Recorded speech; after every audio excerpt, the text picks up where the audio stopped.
please. If you could come back to your seats, we will go into the question and answer session.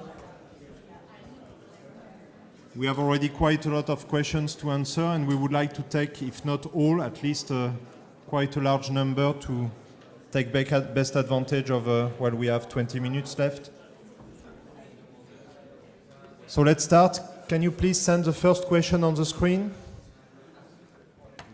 Okay. In order to prepare the proposal for the call 2016, is the SDM preparing a new IP template, or we can use the one used for the call 2015? The answer is that a new IP template has been prepared, and it will be rendered available by the 7th of October, when we will deliver bilateral feedback on indication of interest. So a new template will be there. It's not far from the one that, in terms of content, that has been used in 2015, but is revised even following the feedback received by INEA concerning the description of the content of the IPs. Maybe also to add that in addition to a possible change on the template, also the format will change, because we were working on Excel last year. No. This year we'll promote to the maximum possible extent, so as much as possible, direct use of our project management tool STAR, so that we avoid the later upload of the project into STAR and make sure that the project arise, are defined directly into STAR, but again, as much as practicable. So maybe we'll go on case by case on that, but it's important to stress. Next one. From the video clip, you suggest that we will have to complete part A, B, C, D of each project. Does this mean that the bids look more like the normal INEA process rather than using Excel-based application that you used last year? Therefore, do you expect to cluster the proposal? Now, the answer is not like that. I mean, we will ask you to prepare the IP description according to the template that will be rendered available. Even some of the information necessary to be included in the part A, B, C, D that are prepared at action level, so at cluster level, will be recasted to you. So you will not prepare directly all the parts of the application. However, your inputs will be needed in order to fill in the recasted 4 application forms. About the last part of the question, do you expect to cluster the proposal? Too early to say exactly how, but certainly yes, there will be clusterization. Last year it was against the end date of the project in order to optimize, I would say, final payment. This year it could be some other approach, depending again what will be the exact text of the call. So on this topic of clusterization, definitely much more to say at the launch event end of October. Next one, please. Yes, there's 300 million for both Part A pilot common project relevance and Part B other. Yes, it is correct. The overall envelope is for the 2 priorities, pilot common project and other projects. And as we mentioned during the presentation, tentatively, the percentage of the funding of the 2 priorities, 80%, 20%, indicatively. Next question. Can a cohesion state propose a project under general funding? Yes, clearly, and this has been the case already in the previous call. In particular for those cohesion countries which have not a national envelope still available. Next question.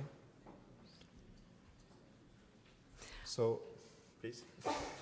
I don't know. How to secure that the INEA co-financing is mainly seen as a positive and urge stakeholders to submit project by SDM INEA instead of handling investment as national business to avoid over-reporting, too much rule stiffness and negative degree of maneuvering related to RP2 and 3 justification. I mean, 50% of co-financing or 85% of co-financing rendered available, I think that in some case can overcome even the difficulties of the reporting issue.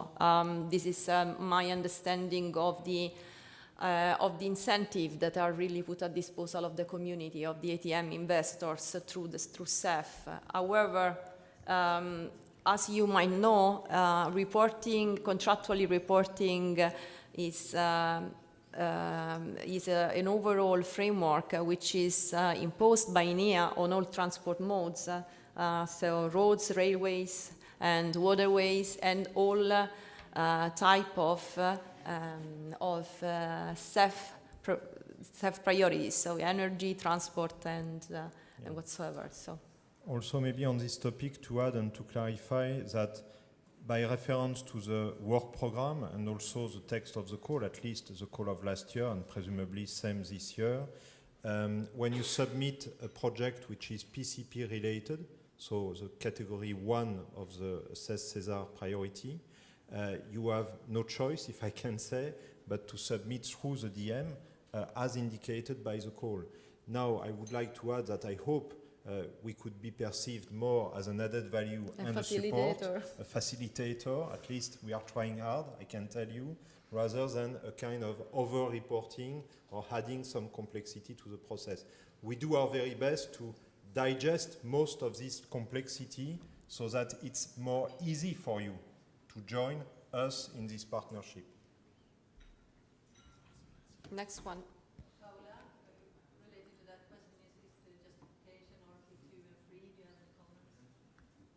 Any comments on RP2 and 3? You mean relation with the performance plans?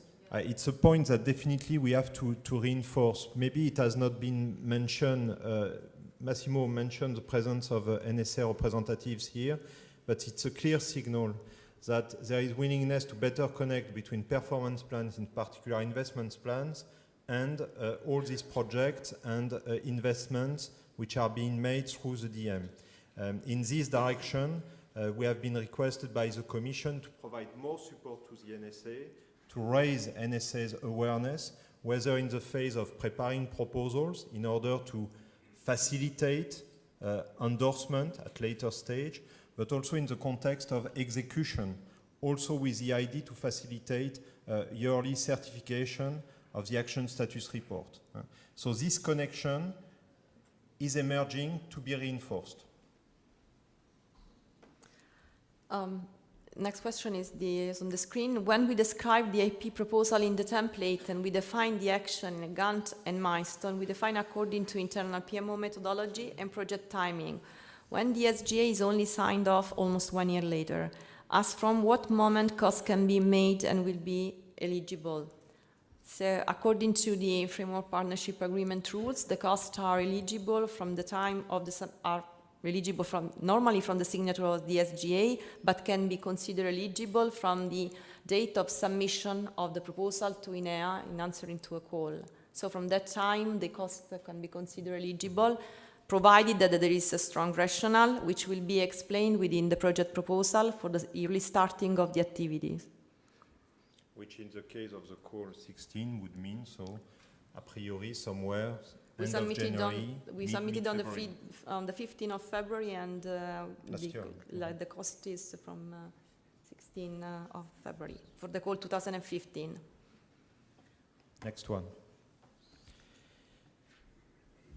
For the call 2016, the military may provide more than one bank account per state, as different organization could be. It has Air Force procurement agencies. How SDM will manage this issue?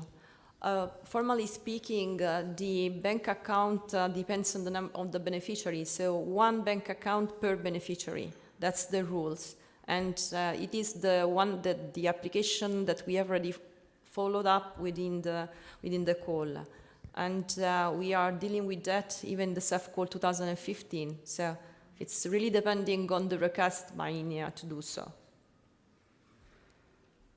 Next question. Regarding Part B and C application form, if we already sent original for CEF 2014 and nothing has changed, like legal entity, do we have to send the same originals again? Unfortunately, the answer is yes, because we have to send the same information with regards to the call at each submission of the call for of responses to the call for proposal for CEF program. Next question. This is an important one. October 10th is the deadline for the submission of expression of interest. This is a really short delay, especially for consortium of stakeholders, which SDM states is welcome. Can this deadline be relaxed? First of all, yeah, we are relaxed. First of all, the exercise for the indication of interest has been launched in June, 10th of June, and the deadline for submission is already passed. It's the 13th of September. We are in the process of assessing the indication of interest. Some of the highlights will be presented today, and the feedback will be submitted to all those that have submitted indication of interest by the 7th of October. So the 10th of October is not the deadline for submitting indication of interest. However, there is no obligation to submit indication of interest. It's really on voluntary basis. So you can work, if you not already started, in preparing your IP proposal description to be submitted by the 3rd of November. This is a fixed deadline. We will not, unfortunately, relax on that due to the deadline imposed by the call. Yeah, indeed, I think on this specific question, it's important also to add that in line with the top-down approach I mentioned in my short presentation, it could very well happen, and in particular in relation with data link, that as DM, we will go to some stakeholders to trigger some more intention, and even at this stage, real and direct candidate implementations project as needed to really fulfill the objectives that we would like to achieve through this call. Next question. So I think we have just answered. Can we submit the IP? Hopefully, yes. Yes. Next one. Finished. Okay. Fantastic. On time. Yes, sorry. There is one question that we have lost in our process. It's about any potential impact of Brexit at this stage. First, in general, not for us as DM to answer this type of question, but at least as far as we can see from our window for the time being, absolutely no change and no impact into this call compared to previous call. That's all we can say. So no impact at this stage, and we go on as it was last year with no difference. Since we close, no more question. I think it's lunch break. So lunch is outside. Enjoy lunch. 3 more sessions to go. Wish you a good lunch. See you this afternoon.